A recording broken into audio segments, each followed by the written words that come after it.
اعوذ باللہ من الشیطان الرجیم بسم اللہ الرحمن الرحیم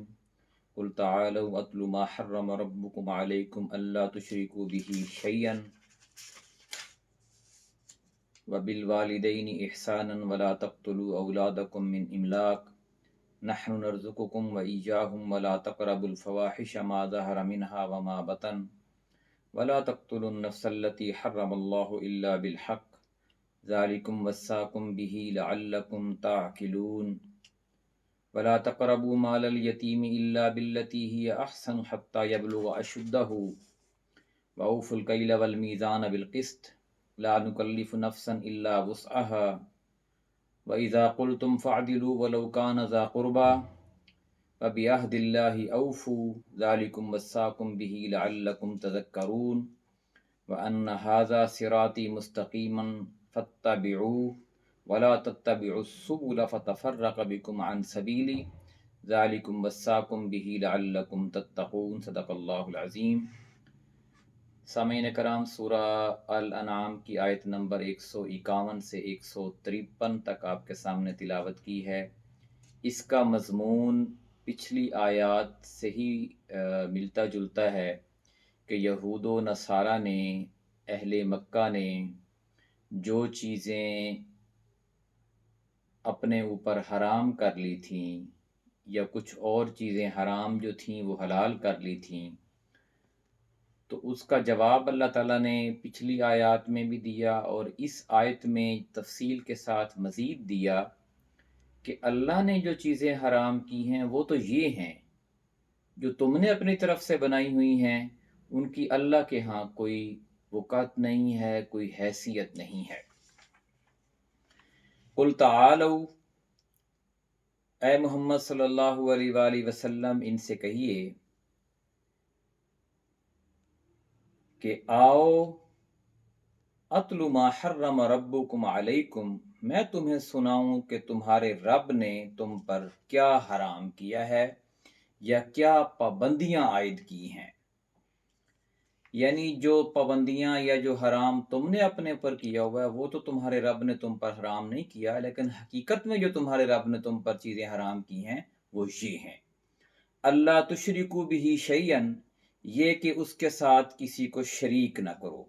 یعنی نہ خدا کی ذات میں اور نہ اس کی صفات میں، نہ اس کے احکامات میں، نہ اس کے فرامین میں اور اس کے اختیار اور حقوق میں کسی کو بھی آپ اللہ کا مد مقابل نہ لے کے آؤ، شریک نہ کرو۔ وبالوالدین احسانہ، اور والدین کے ساتھ نیک سلوک کرو۔ توحید کے بعد اکثر جو مضمون آتا ہے وہ والدین کے ساتھ حسن سلوک کا آتا ہے، یعنی والدین کی تعظیم کرنا اور ان کا ادب کرنا، ان کی اطاعت کرنا اور ان کی خدمت کرنا، رضا جوئی میں لگے رہنا، یہ سارا کچھ جو ہے وہ والدین کے اوپر احسان کرنے یعنی ایک سلوک کرنے میں آتا ہے۔ وَلَا تَقْتُلُوا أَوْلَادَكُمْ مِنْ إِمْلَاقٍ، اور اپنی اولاد کو مفلسی کے ڈر سے قتل نہ کرو۔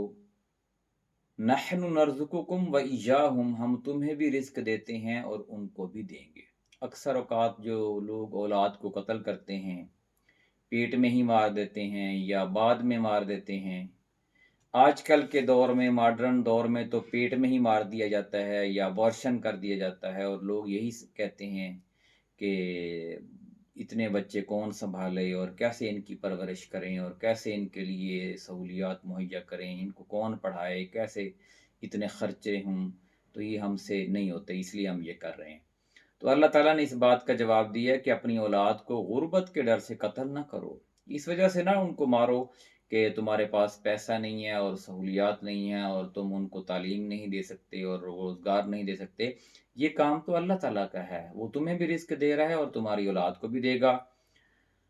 وَلَا تَقْرَبُوا الْفَوَاحِشَ مَا ظَهَرَ مِنْهَا وَمَا بَطَنَ، اور بے شرمی کی باتوں کے قریب بھی نہ جاؤ، خواہ وہ کھلی ہوں یا چھپی، یعنی جو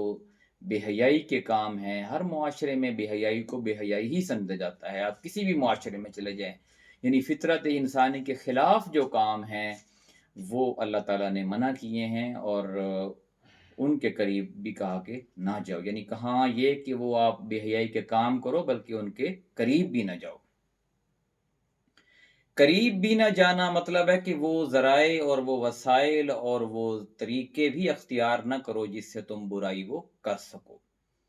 ولا تقتلوا النفس التي حرم اللہ الا بالحق، اور کسی جان کو جسے اللہ نے محترم ٹھہرایا ہے ہلاک نہ کرو مگر حق کے ساتھ۔ دین اسلام میں ایک انسان کسی دوسرے انسان کی جو جان لے سکتا ہے وہ قتل کا بدلہ قتل ہے، اور ایسا کہ جو اسلامی ریاست میں یا دین کے قیام میں، دین کے قائم کرنے میں مزاحمت کر رہا ہو اور جنگ کیے بغیر چارہ نہ ہو، اور یہ کہ کوئی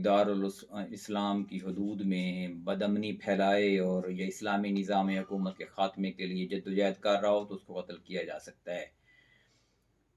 ذالکم وصاکم بہ لعلکم تعقلون، یہ باتیں ہیں جن کی ہدایت اس نے تمہیں کی ہے شاید کہ تم سمجھ بوجھ سے کام لو۔ ولا تقربوا مال الیتیم الا بالتی ہی احسن حتی یبلغ اشدہ، اور یہ کہ یتیم کے مال کے قریب نہ جاؤ مگر ایسے طریقے سے جو بہترین ہو، یہاں تک کہ وہ اپنے سن رشد کو پہنچ جائے، یعنی جوان ہو جائے، سمجھدار ہو جائے، اور اپنی جو مال ہے، مالی حیثیت ہے، اس کو پہچان لے اور اس کو سمجھ بوجھ کے ساتھ خرچ کرنے کا اس کے اندر ایک صلاحیت پیدا ہو جائے، تب اس کا مال آپ سنبھالے رکھو، اس میں سے خرچ نہ کرو۔ ہاں، جو ایک جگہ پہ آیا ہے قرآن میں کہ اگر اس کا ولی جو ہے وہ اس کے پاس دولت کا یا کمائی کا کوئی اور ذریعہ نہیں ہے تو معروف طریقے سے اس میں سے لے سکتا ہے، لیکن وہ چند لوگوں کی موجودگی میں، جس کو عرف عام میں لوگ جائز سمجھے۔ وَأَوْفُوا الْكَيْلَ وَالْمِيزَانَ بِالْقِسْطِ، اور ناپ تول میں پورا انصاف کرو۔ لا نکلف نفسا الا وسعها، ہم ہر شخص پر ذمہ داری کا اتنا ہی بار رکھتے ہیں جتنا اس کے امکان میں ہے۔ یعنی یہ شریعت الہی کا ایک مستقل اصول ہے جو شروع سے چلا آ رہا ہے، تورات، انجیل، زبور سب میں ہے کہ لین دین کے معاملے میں راستی اور انصاف سے کام لو، اور بھول چوک یا نادانستہ کی کمی بیشی ہو جانے پر بھی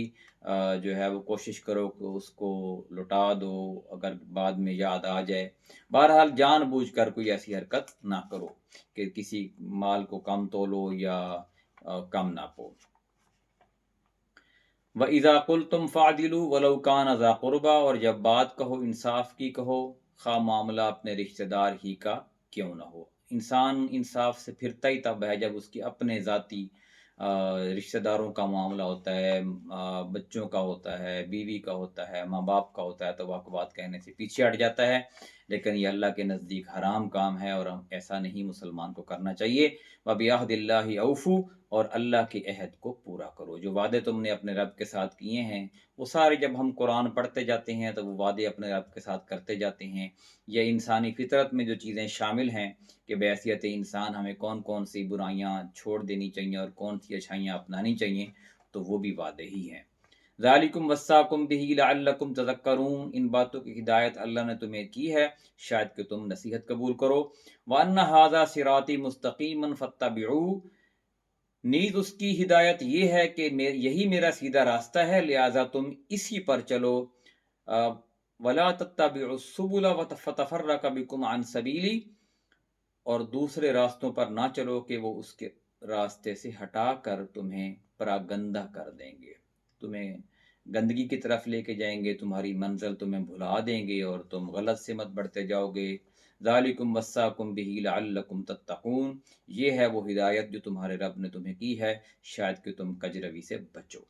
یعنی جو اپنی طرف سے تم اندازے لگاتے رہتے ہو اور سنی سنائی بات پہ عمل کرتے ہو، اس کی بجائے جو اتھینٹک فرامین ہیں اللہ تعالیٰ کے، ان کے مطابق زندگی بسر کرو، تو یہی اللہ کے نزدیک سیدھا راستہ ہے۔ اللہ تعالیٰ سے دعا ہے کہ ہمیں قرآن کو صحیح معنوں میں سمجھنے اور عمل کرنے کی توفیق عطا فرمائے۔ جزاک اللہ۔